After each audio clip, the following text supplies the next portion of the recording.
Oi, meu nome é Jefferson, sou aluno, sou Jefferson de Freitas Barros, sou aluno da disciplina de Libras, certo? E a gente vai falar sobre a história dos surdos.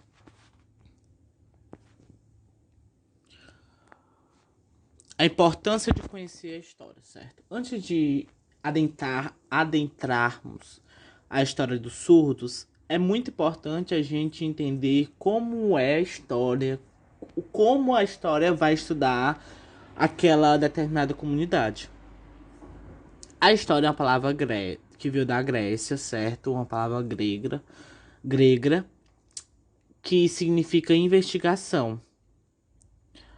Ela vem com o intuito de investigar o que aconteceu com aquele povo, investigar o passado daquela comunidade, para desvendar como ele chegou no patamar que ele é hoje, certo?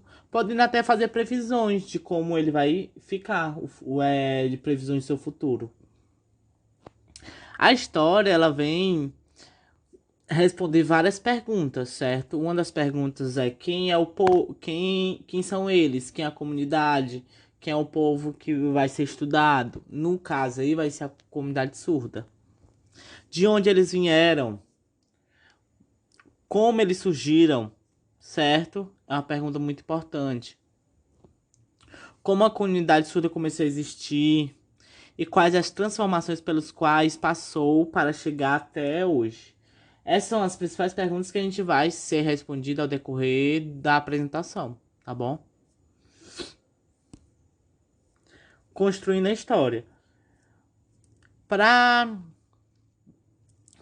começarmos a construir, investigar toda aquela comunidade, a gente precisa de evidências, certo? E essas evidências são chamadas de fatos históricos. Esses fatos históricos vão servir de evidências para comprovar que aquilo realmente aconteceu. Tem três casos de fatos históricos, de fontes históricas. O primeiro caso são fontes históricas documentadas, certo? Fontes escritas, fontes históricas na qual palpáveis, fósseis, escrituras. O segundo caso são fontes históricas guardadas por pesquisadores e historiadores que guardaram já para servir de fonte para as futuras gerações. E o terceiro caso são fontes históricas na qual são encontradas ao investigar a população. Coisas que ela falam, que aconteceu, e vivências dela, da, da pessoa que está representando aquela população em geral, aquela comunidade, tá bom? Essas são divididas em três casos.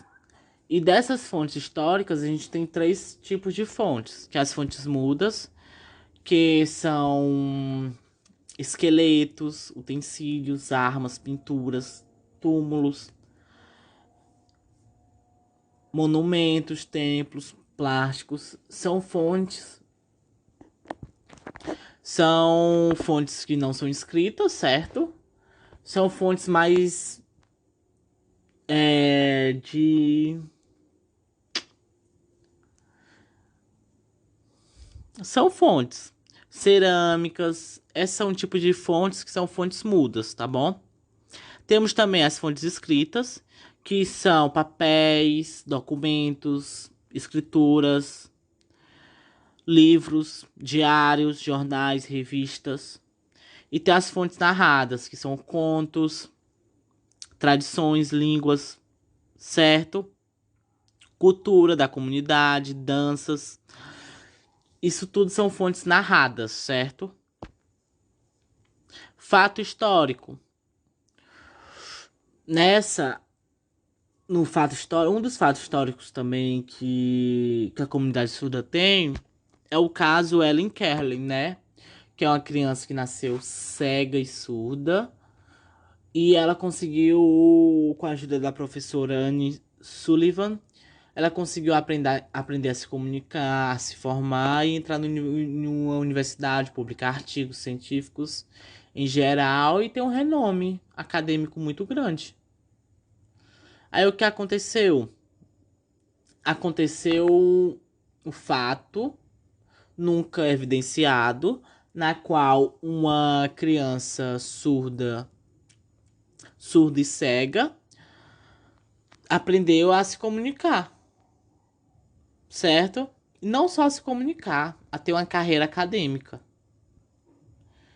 Onde aconteceu? Aconteceu na Europa. Quando aconteceu? Aconteceu muito tempo atrás, certo? É um acontecimento muito antigo e muito marcante para a comunidade, certo? Que consequências trouxeram, certo, esse acontecimento?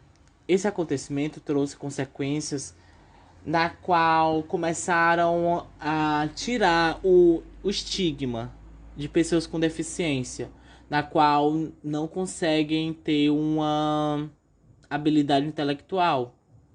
Com ela quebrou todo esse paradigma, ao ponto de conseguir criar uma carreira excelente, uma carreira científica, uma carreira acadêmica excelente, certo? Tempo e a história. A história, ela tem por si só uma, uma mania de dividir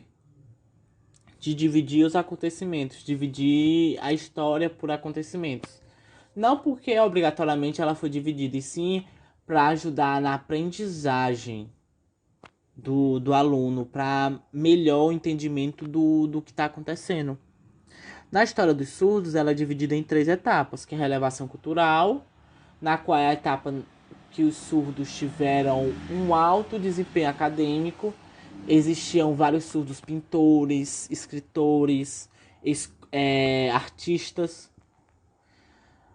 muito famosos e bem-sucedidos na área. Aí a segunda etapa, que é o isolamento cultural, na qual a comunidade surda foi isolada pelo principalmente em 1800, em decorrência de 1800, pelo fato da PEC que aconteceu na Itália, que ela excluiu a comunidade surda do evento. Isso gerou um isolamento altamente drástico e um preconceito e estigma sobre a comunidade, que só veio ser quebrado na restauração cultural, na qual foi a inserção. Aconteceu em 1960, na qual a comunidade surda começou a ser inserida novamente e começaram a diminuir os preconceitos que ela sofre, certo? Ao decorrer daqui, quem vai apresentar mais sobre a história da comunidade surda são os meus colegas de equipe. Eu agradeço, certo? Tenha uma boa noite. E aí é só por isso. E é só por hoje. Oi, gente, eu sou o Diogo, aluno do curso de Filosofia UES, e eu fiquei com o tema Historicismo, o conflito do Congresso de Milão de 1880. Primeiramente, vamos começar a entender o que foi o Congresso, em que ano, né? Primeiramente, vamos ressaltar aqui, foi em 1880, então em Milão, né? Aí vamos entender o que foi este Congresso. O que foi o Congresso de 1880? O Congresso de Milão foi uma conferência internacional de educadores de surdos em 1880.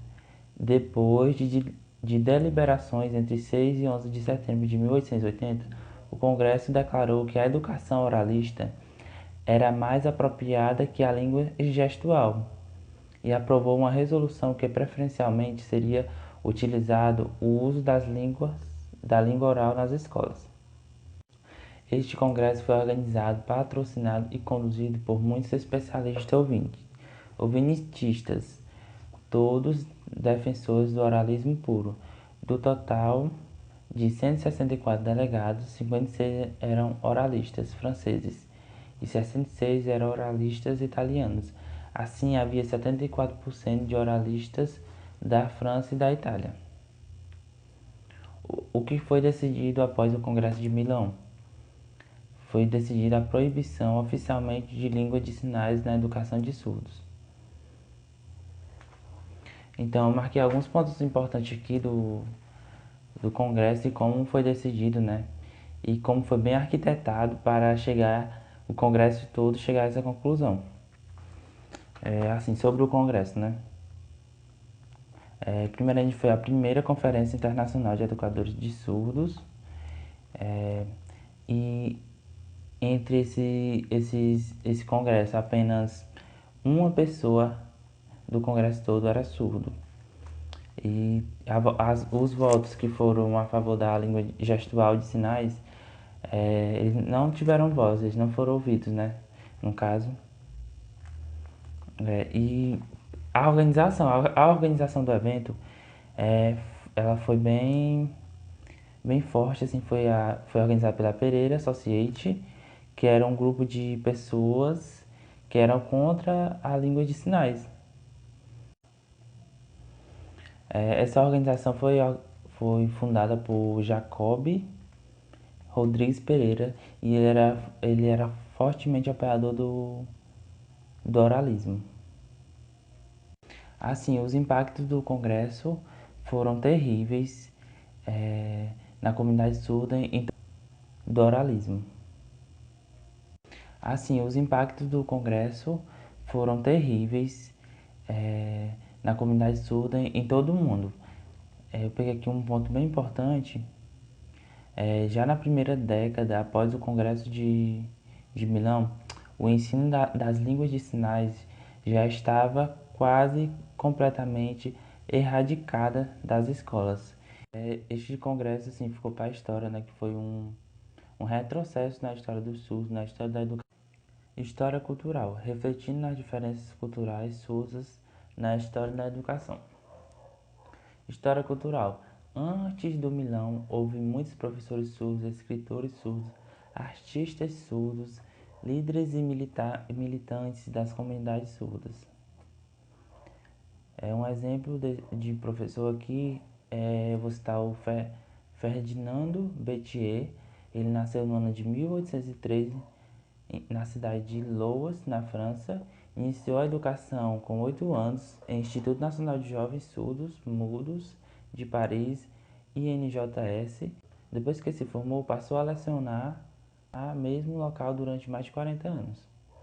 Seu método de ensino tinha por base a identidade surdas e língua de sinais.